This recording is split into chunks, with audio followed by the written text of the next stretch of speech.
November 21, 2017, 12:37 p.m. First, the good news: the collapse of coalition negotiations in Berlin has saved the country from a government in stasis, a government with no vision or ambition. Had Chancellor Angela Merkel managed to produce an alliance between her Christian Democrats CDU, the Bavarian Christian Social Union CSU, the business-friendly Free Democrats FDP and the Greens, the country, indeed, the entire continent, would have faced 4 years of stagnation, at its center a German government with more driving it apart than holding it together. The four parties involved would not have constructively complemented each other.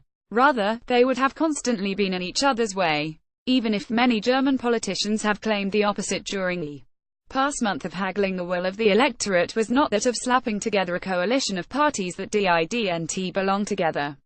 Nobody except those involved dreamed of a cabinet with archconservatives from the CSU, environmentalists from the Greens and opportunists from the FDP gathered around a single table. The fact that such a coalition was the subject of negotiations in the first place is merely the result of a tradition whereby possible coalitions are interpreted as being the electorate's desire. There was, however, no serious mandate for this particular alliance. By walking away from the talks, the FDP made a contribution to political clarity in Germany, even if that wasn't the party's intention. Those who vote for the Greens aren't generally hoping for a coalition with the FDP, while supporters of the CSU tend to have nothing but disdain for the Greens. And, it must be said, that is how things are supposed to be. Rivalry between the parties is the lifeblood of our democracy, and their first duty is not that of ensuring the well-being of the state, but of reflecting the diversity of German society. It is something that the Social Democrats should remind voters now that the hail of appeals has begun beating down on the party to reconsider, for the good of the country, its decision to shun a continuation of their coalition with Merkel's Conservatives. Plus, the initial interpretation of the September 24 election results, that the electorate is eager to be rid of Merkel's Conservatives PD coalition, remains the correct one. With a Merkel yet with talks now having collapsed and the SPD intent on going into opposition, there are no more possible coalitions on the horizon, and it is fair to say that the German political system now finds itself in crisis. For years, Germany's party spectrum has been fragmenting while the fringes have radicalized to the point that 7 different political parties now have seats in the German parliament.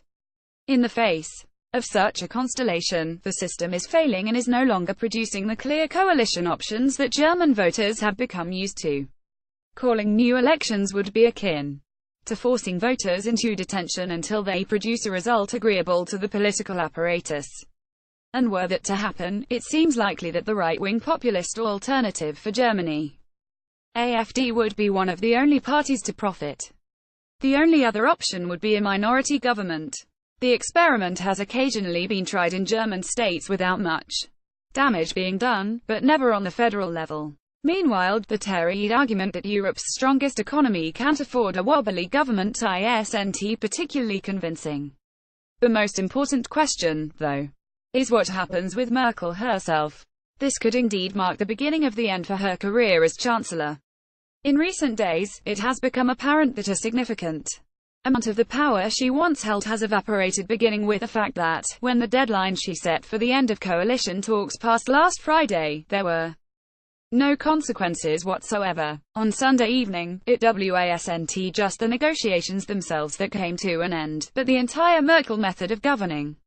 For years, she has sapped ideology out of politics, and a coalition with the FDP and the Greens would have been the crowning achievement of that approach. It would have provided proof that even environmentalists and free trade fetishists can work together as long as Merkel's steady hand is there to keep everyone in line. That, though, is now history. This crisis is Merkel's crisis. It will be interesting to see how she seeks to deal with it and if she will succumb to it. The same, though, holds true for all those who invested political capital in this misbegotten alliance. Green leaders seemed willing to give up too much and will likely face sharp criticism from within the party. The CSU in Bavaria was already disintegrating well before Sunday's negotiation collapse, and the party will no doubt regret not having pulled the plug themselves. The FDP will be nervously looking at the opinion poll results to see how badly the party might be punished. And Merkel's CDU They will gather around the leader and continue to invoke the bucolic contentedness promised by the Chancellor. But it is a message that has now been robbed of all its credibility.